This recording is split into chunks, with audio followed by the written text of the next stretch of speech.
What is the relation between Advait and Prem? So let me define those terms for those people who may not be aware. The question is, what is the relationship between love and non-duality? What we're talking about is various traditions within Indian spirituality. There are some traditions which is absolute pure Advait. Everything is oneness. There's no room for two. If there's no room for two, then how can we call this a path of love? Love is normally seen as, I love you. Man loves God. How can man love God and yet everything be oneness? It's a very important question.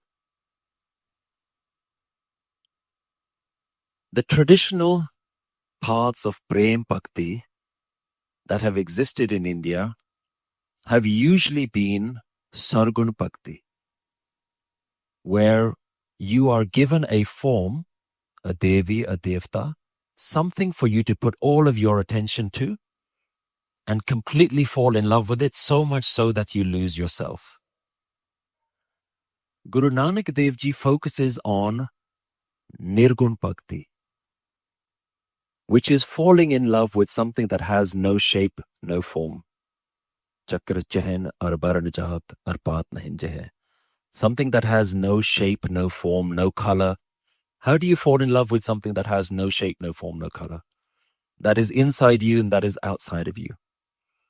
So understanding Guru Nanak Dev Ji's formula is a tricky one because you can't do it by studying some of the previous Indian traditions that are out there. Guru Nanak Dev Ji adds a new flavor. To me, trying to work out Guru Nanak Dev Ji's formula and where it sits in Indian spirituality, I have come to the conclusion that it is Nirgun Bhakti and it is a combination of Gyan Bhakti Marg. I am aware, which is pure Gyan, which is pure Advait, that all that there exists is awareness, but yet there is a flavor to it. And the way Guruji gives us that is he says the reason you fall in love with the oneness is because the oneness itself is the language of love. Pakya pao apar. If God is love and I am God, then I am love. So this is a very different way to fall in love because it is not saying I am in love with you. That is how Bhakti starts. Prem Bhakti starts with I am in love with you. I say that there are various stages to using Guru Nanak Dev Ji's Prem Bhakti. It starts with I praise you, I praise you, I praise you. Namo, namo, namo. That's the beginning of the journey.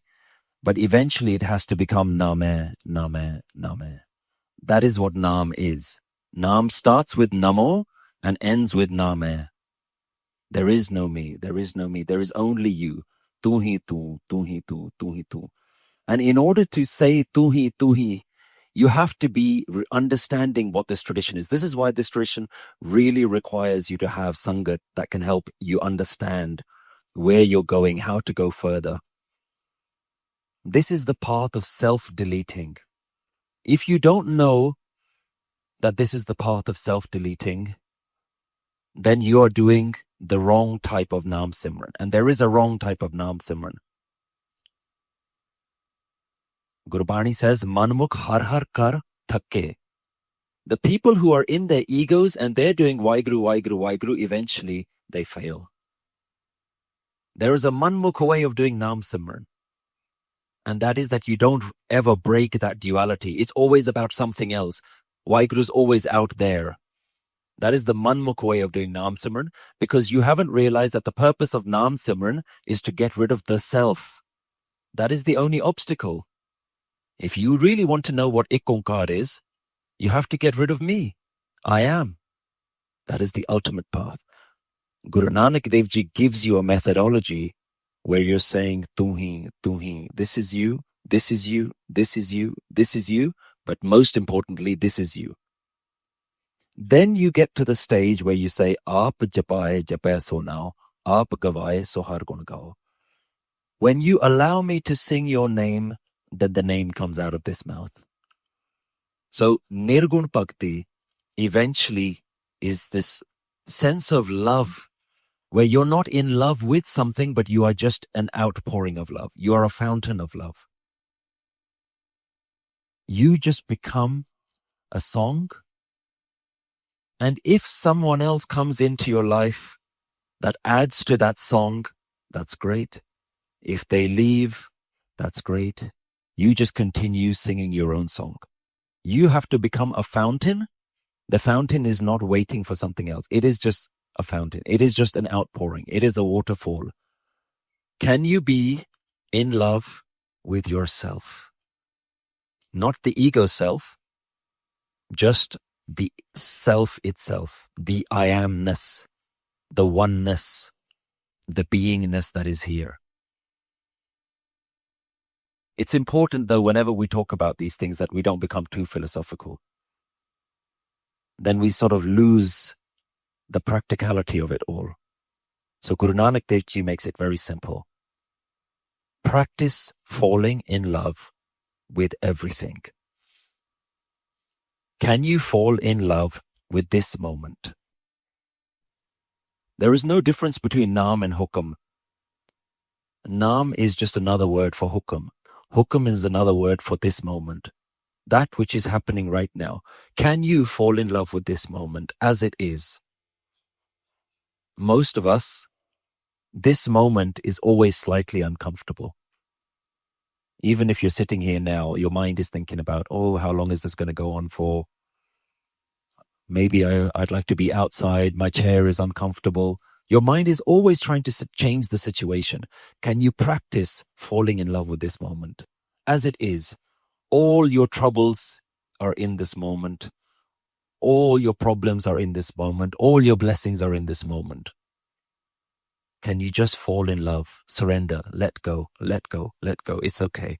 It's okay. This is fine. This is God. Once you start getting into the practice of just loving every moment as it is, warts and all, you will start to chip away at the one thing that is stopping that, which is the ego. Because the ego is the one that says, no, this moment is not good. I know what's better. I want to make it even better than this. That's your biggest problem. The ego is the biggest problem. Practice falling in love with the moment. See the hand of God in every second. And then slowly, slowly, you almost don't have to focus on your ego. You don't even have to think about your ego. Just think about everything as the hand of God. Everything as God playing out the next moment. It almost becomes exciting. God, what are you going to show me next?